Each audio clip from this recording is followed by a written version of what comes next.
Hari ini kita akan membahas 3 perkembangan besar yang terjadi dalam waktu berdekatan. Mulai dari pecahnya perang bersenjata antara Thailand dan Kamboja, ketangguhan Rusia meski diterpa sanksi Barat selama 2 dekade, hingga Universitas Columbia di Amerika yang mengusir puluhan mahasiswa pro-Palestina.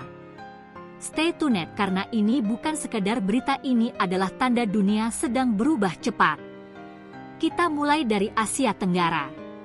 Tepatnya, di sepanjang perbatasan Thailand dan Kamboja yang kini berubah jadi zona perang aktif.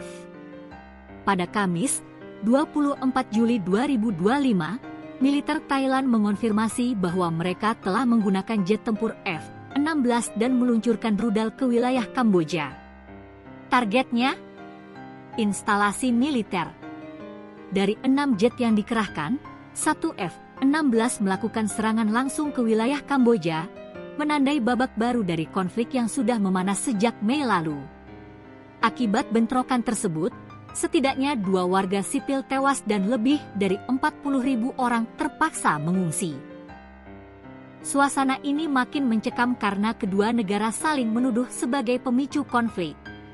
Lokasi utama bentrokan ada di sekitar kuil Tea Muan Thom, yang juga merupakan situs warisan budaya.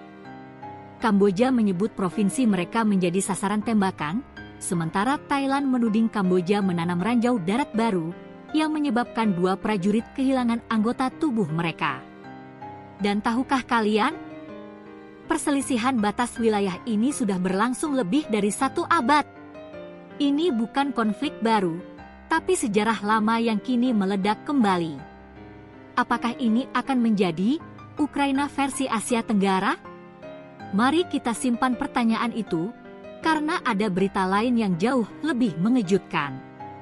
Di belahan bumi lain, Rusia kembali membuat Barat geleng-geleng kepala.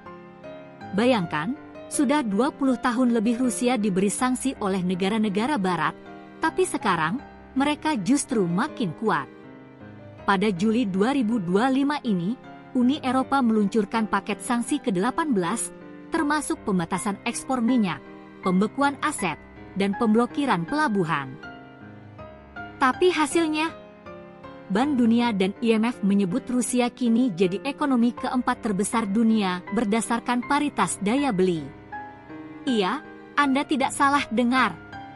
Rusia terus bertahan lewat reformasi internal, pasar domestik yang kuat, dan aliansi ekonomi baru dengan negara-negara seperti Tiongkok dan India. Meski sistem pembayaran internasional seperti SWIFT memblokir mereka, Rusia membangun sistem sendiri dan memperkuat mata uang nasionalnya. Bahkan di sektor teknologi dan pertahanan, mereka tetap aktif. Yang jadi pertanyaan besar adalah, apakah sanksi ekonomi masih efektif di dunia multipolar seperti sekarang? Apakah ini pertanda Barat kehilangan daya pengaruh globalnya? Dan apakah kita menuju babak baru dalam perang dingin modern? Komentar kalian sangat kami tunggu di bawah. Kita tutup dengan kabar mengejutkan dari Amerika Serikat.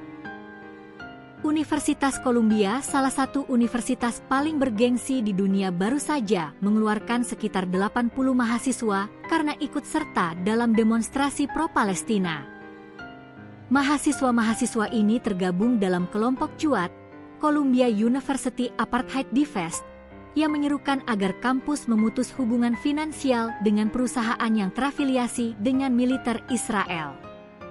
Protes ini sebenarnya sudah berlangsung sejak 2024 dan memuncak saat mahasiswa menduduki perpustakaan kampus pada Mei 2025.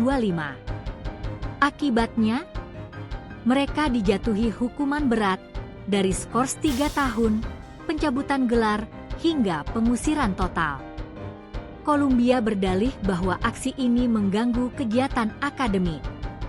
Tapi para mahasiswa mengklaim ini bentuk represi atas kebebasan berpendapat dan menyebut Columbia tunduk pada tekanan pemerintahan Donald Trump. FYI, Trump saat ini kembali jadi presiden AS dan bahkan memotong pendanaan sebesar $400 juta untuk kampus tersebut. Lebih parah lagi, salah satu pemimpin aksi mahasiswa pro-Palestina bahkan menjadi target deportasi.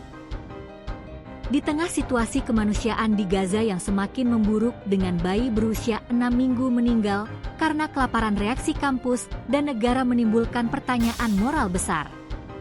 Apakah kampus-kampus dunia kini takut bersuara? Ataukah dunia akademik telah berubah menjadi alat politik? Dunia sedang bergerak cepat. Perang meletus, sanksi tak lagi mempan, dan kebebasan akademik dipertaruhkan.